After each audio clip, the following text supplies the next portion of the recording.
जय श्री कृष्णा। आइए सुनते हैं आज एकादशी पर गीता का यह अध्याय। श्री महादेव जी कहते हैं, प्रिय, गीता के वर्णन से संबंध रखने वाली कथा एवं विश्वरूप अध्याय की पावन महात्म्य को श्रवण करो। विशाल नेत्रों वाली पार्वती, इस अध्याय के महात्म्य का पूरा वर्णन नहीं किया जा सकता। इसके संबंध में सहस्त्रों कथाएं हैं। उनमें से एक यहाँ कही जाती है। प्रणीता नदी के तट पर मेघड़कर नाम से विख्यात एक बहुत बड़ा नगर है। उसके प्रकार 4 दीवारी और गोपुर द्वार बहुत ऊंचे हैं। वहाँ बड़ी बड़ी विश्रामशालाएं हैं जिनमें सोने के खंभे शोभा दे रहे हैं। उस नगर में श्रीमान सुखी, शांत, सदाचारी तथा जितेंद्रिय मनुष्यों का निवास है। वहाँ हाथ में सार्ग नामक धनुष धारण करने वाले जगदीश्वर भगवान विष्णु विराजमान हैं। वे परम ब्रह्मा के साकार स्वरूप हैं। संसार के नेत्रों को जीवन प्रदान करने वाले हैं। उनका गौरवपूर्ण श्री विग्रह भगवती लक्ष्मी के नेत्र कमलों द्वारा पूजित होता है। भगवान की वह झांकी वामन अवतार की है। मेघ के समान उनका श्याम वर्ण तथा कोमल आकृति है। वक्षस्थल पर श्रीवत्स का चिन्ह शोभा पाता है। वे कमल और बनमाला से विभूषित हैं। अनेक प्रकार के आभूषणों से सुशोभित हो। भगवान वामन रत्नयुक्त समुद्र की सदृश जान पड़ते हैं। पीतांबर से उनके श्याम विग्रह की कांति ऐसी प्रतीत होती है मानो चमकती हुई बिजली से घिरा हुआ स्निग्ध मेघ शोभा पा रहा हो। उन भगवान वामन का दर्शन करके जीव जन्म एवं संसार के बंधन से मुक्त हो जाता है।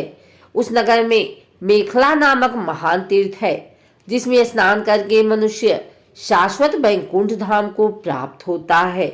वहां जगत के स्वामी करुणा सागर भगवान नरसिंह का दर्शन करने से मनुष्य 7 जन्मों के किए हुए घोर पाप से छुटकारा पा जाता है।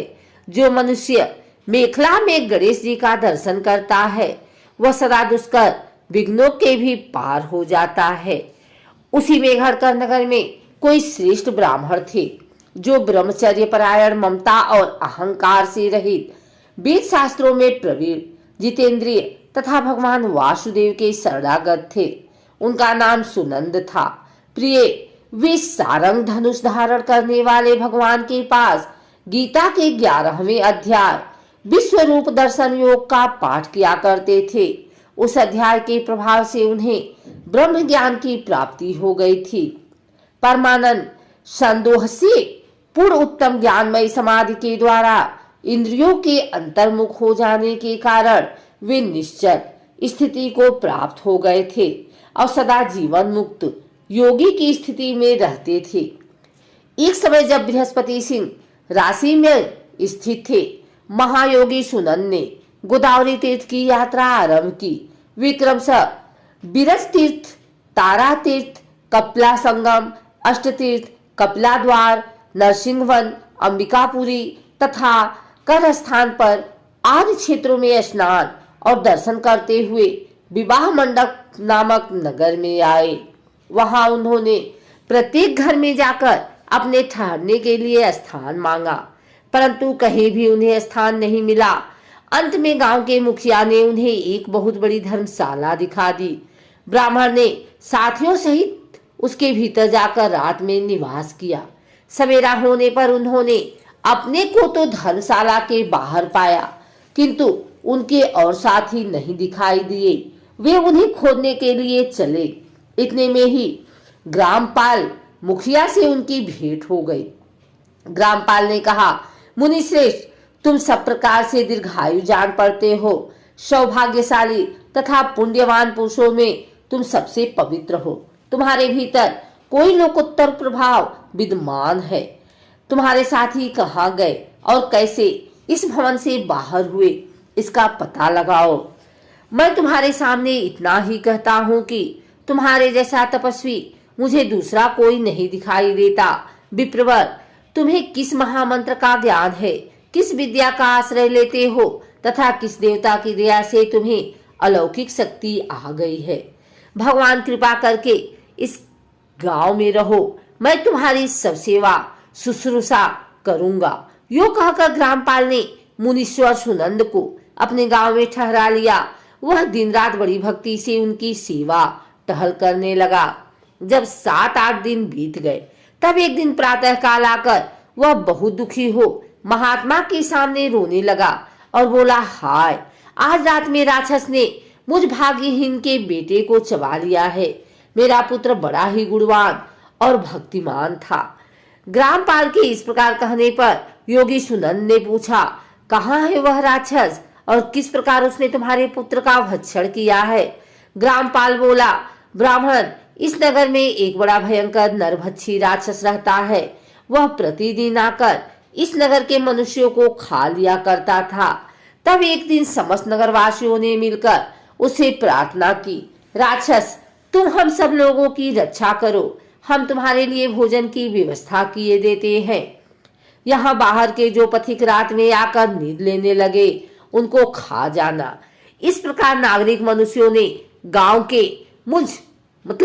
मुखिया द्वारा इस धर्मशाला में भेजे हुए पथिकों को ही राक्षस का आहार निश्चित किया। अपने प्राणों की रक्षा के लिए ही उन्हें ऐसा करना पड़ा। तुम भी अन्य राहगीरों के साथ इस घर में आकर सोए थे, किंतु राक्षस ने उन सबों को तो खा लिया, केवल तुम्हें छोड़ दिया। द्विजोत्तम, तुम में ऐसा क्या प्रभाव है, इस बात को तुम ही जानते हो। इस समय मेरे पुत्र का एक मित्र आया था, किंतु मैं उसे पहचान न सका। वह मेरे पुत्र को बहुत ही प्रिय था, किंतु अन्य राहगीरों के साथ उसे भी मैंने उसी धर्मशाला में भेज दिया। मेरे पुत्र ने जब सुना कि मेरा मित्र भी उसमें प्रवेश कर गया है, तब वह उसे वहां से ले आने के लिए गया, परंतु राक्षस ने उसे भी खा लिया। आज सवेरे मैंने बहुत दुखी होकर उस पिशाच से पूछा, ओ दुष्टात्मा, तूने रात में मेरे पुत्र को भी खा लिया। तुम्हारे पेट में पड़ा हुआ मेरा पुत्र जिससे जीवित हो सके, ऐसा कोई उपाय यदि हो तो बता। राक्षस ने कहा, ग्रामपाल, धर्मशाला के भीतर घुसे हुए तुम्हारे पुत्र के न जानने के कारण मैंने भक्षण किया है। अन्य पथिकों के साथ तुम्हारा पुत्र भी अनजाने में ही मेरा ग्रास बन गया है। वह मेरे उदर में जिस प्रकार जीवित और रक्षित रह सकता है, वह उपाय स्वयं विधाता ने ही कर दिया है। जो ब्राह्मण सदा गीता के 11वें अध्याय का पाठ करता हो, उसके प्रभाव से मेरी मुक्ति होगी और मरे हुओं को पुनः जीवन प्राप्त होगा। यहाँ कोई ब्राह्मण रहते हैं जिनको मैंने एक दिन धर्मशाला से बाहर कर दिया था। वे निरंतर गीता के 11वें अध्याय का जप किया करते हैं। इस अध्याय के मंत्र से 7 बार अभिमंत्रित करके यदि वे मेरे ऊपर जल का छींटा दे तो निस्संदेह मेरा श्राप से उद्धार हो जाएगा। इस प्रकार उस राक्षस का संदेश पाकर मैं तुम्हारे निकट आया हूँ। ब्राह्मण ने पूछा, ग्रामपाल, जो रात में सोए हुए मनुष्यों को खाता है, वह प्राणी किस पाप से राक्षस हुआ है? ग्रामपाल बोला, ब्राह्मण, पहले इस गांव में कोई किसान ब्राह्मण रहता था। एक दिन वह अगहनी के खेत की क्यारियों की रक्षा करने में लगा था। वहां से थोड़ी ही दूर पर एक बहुत बड़ा गिद्ध किसी राही को मारकर खा रहा था। उसी समय एक तपस्वी कहीं से आ निकले, जो उसे राही को बचाने के लिए दूर से ही दया दिखाते आ रहे थे। गिद्ध उस राही को खाकर आकाश में उड़ गया। तब तपस्वी ने कुपित होकर उस किसान से कहा, ओ दुष्ट हलवाहे, तुझे धिक्कार है, तू बड़ा ही कठोर और निर्दयी है। दूसरे की रक्षा से मुंह मोड़कर केवल पेट पालने के धंधे में लगा है। तेरा जीवन नष्ट प्राय है। अरे जो चोर, दाढ़ वाले जीव, सर्प, शत्रु, अग्नि, विष, जल, गिद्ध, राक्षस, भूत तथा बेताल आदि के द्वारा घायल हुए मनुष्यों की शक्ति होते हुए भी अपेक्षा करता है, वह उनके वध का फल पाता है। जो शक्तिशाली होकर भी चोर आदि के चंगुल में फंसे हुए ब्राह्मण को छुड़ाने की चेष्टा नहीं करता, वह घोर नरक में पड़ता और पुनः भेड़ियों की योनि में जन्म लेता है। जो वन में मारे जाते हुए तथा गिद्ध और व्याघ्र की दृष्टि में पड़े हुए जीव की रक्षा के लिए छोड़ो छोड़ो की पुकार करता है, वह परम गति को प्राप्त होता है। जो मनुष्य गौओं की रक्षा के लिए व्याघ्र, भील तथा दुष्ट राजाओं के हाथ से मारे जाते हैं, वे भगवान विष्णु के उस परम पद को पाते हैं जो योगियों के लिए भी दुर्लभ है। सहस्त्राश्वमेध यज्ञ और 100 वाजपेयी यज्ञ मिलकर शरणागत रक्षा की 16वीं कला के बराबर भी नहीं हो सकती। दीन तथा भयभीत जीव की उपेक्षा करने से पुण्यवान पुरुष भी समय आने पर कुंभी पाक नामक नरक में पकाया जाता है। तूने दुष्ट गिद्ध के द्वारा खाए जाते हुए राही को देखकर उसे बचाने में समर्थ होते हुए भी जो इसकी रक्षा नहीं की, इससे तू निर्दयी जान पड़ता है। अतः तू राक्षस हो जा। हलवाहा बोला, महात्मन, मैं यहाँ उपस्थित अवश्य था, किंतु मेरे नेत्र बहुत देर से खेत की रक्षा में लगे थे।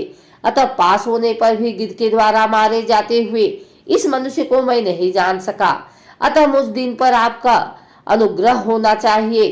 तपस्वी ब्राह्मण ने कहा, जो प्रतिदिन गीता के 11वें अध्याय का जप करता है, उस मनुष्य के द्वारा अभिमंत्रित जल जब तुम्हारे मस्तक पर पड़ेगा, उस समय तुम्हें सांप से छुटकारा मिल जाएगा। यह कहकर तपस्वी ब्राह्मण चले गए और वह हलवाया राक्षस हो गया। अतः द्विश्रेष्ठ, तुम चलो और 11वें अध्याय से तीर्थ के जल को अभिमंत्रित करो, फिर अपने ही हाथ से उस राक्षस के मस्तक पर उसे छिड़क दो। ग्रामपाल की यह सारी प्रार्थना सुनकर ब्राह्मण का हृदय करुणा से भर आया। वे बहुत अच्छा कहकर उसके साथ राक्षस के निकट आए। वे ब्राह्मण योगी थे। उन्होंने विश्व रूप दर्शन नामक 11वें अध्याय से जल अभिमंत्रित करके उस राक्षस के मस्तक पर दे मारा। गीता के 11वें अध्याय के प्रभाव से वह श्राप से मुक्त हो गया। उसने राक्षस देह का परित्याग करके चतुर्भुज रूप धारण कर लिया तथा उसने जिन सहस्त्रों पथिकों को भक्षण किया था, वे भी शंख, चक्र एवं गदा धारण किए चतुर्भुज हो गए। तत्पश्चात वे सभी विमान आरूढ़ हुए। इतने में ही ग्रामपाल ने राक्षस से कहा, निशाचर, मेरा पुत्र कौन है, उसे दिखाओ। उसके यो कहने पर दिव्य बुद्धि वाले राक्षस ने कहा, ये जो तमाल के समान श्याम, 4 भुजाधारी, माणिक्यमय मुकुट से सुशोभित तथा दिव्य मणियों के बने हुए कुंडलों से अलंकृत है, हार पहनने के कारण जिनके कंधे मनोहर प्रतीत होते हैं, जो सोने के भुजबंधों से विभूषित, कमल के समान नेत्र वाले, स्निग्ध रूप तथा हाथ में कमल लिए हुए हैं और दिव्य विमान पर बैठकर देवत्व को प्राप्त हो चुके हैं, इन्हीं को अपना पुत्र समझो। यह सुनकर ग्रामपाल ने उसी रूप में अपने पुत्र को देखा और उसे अपने घर ले जाना चाहा। यह देख उसका पुत्र हंस पड़ा और इस प्रकार कहने लगा। पुत्र बोला, ग्रामपाल, कई बार तुम भी मेरे पुत्र हो चुके हो। पहले मैं तुम्हारा पुत्र था, किंतु अब देवता हो गया हूँ। इन ब्राह्मण देवता के प्रसाद से बैकुंठ धाम को जाऊंगा।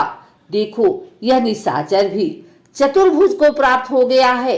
11वें अध्याय के महात्म्य से यह सब लोगों के साथ श्री विष्णु धाम को जा रहा है। अतः तुम भी इन ब्राह्मण देव से गीता के 11वें अध्याय का अध्ययन करो और निरंतर उसका जप करते रहो। इसके संदेह नहीं कि तुम्हारी भी ऐसी ही उत्तम गति होगी। तात, मनुष्यों के लिए साधु पुरुषों का संग सर्वथा दुर्लभ है, वह भी इस समय तुम्हें प्राप्त है। अतः अपना अभीष्ट सिद्ध करो। धन, भोग, दान, यज्ञ, तपस्या और पूर्व कर्मों से क्या लेना है। विश्व रूपाध्याय के पाठ से ही परम कल्याण की प्राप्ति हो जाती है। पूर्णानंद संदोष स्वरूप श्री कृष्ण नामक ब्रह्मा के मुख से कुरुक्षेत्र में अपने मित्र अर्जुन के प्रति जो अमृतमय उपदेश निकला था, वही श्री विष्णु का परम तात्विक रूप है। तुम उसी का चिंतन करो। वह मोक्ष के लिए प्रसिद्ध रसायन है। संसार भय से ढरे हुए मनुष्यों की आदि व्याधि का विनाशक तथा अनेक जन्मों के दुखों का नाश करने वाला है। मैं उसके सिवा दूसरे किसी साधन को ऐसा नहीं देखता। अतः उसी का अभ्यास करो। श्री महादेव जी कहते हैं, यो कहकर वह सबके साथ परम धाम को चला गया। तब ग्रामपाल ने ब्राह्मण के मुख से उस अध्याय को पढ़ा। फिर वे दोनों ही उसके महात्म्य से विष्णु धाम को चले गए। पार्वती, इस प्रकार तुम्हें 11वें अध्याय भागवत गीता की कथा सुनाई है।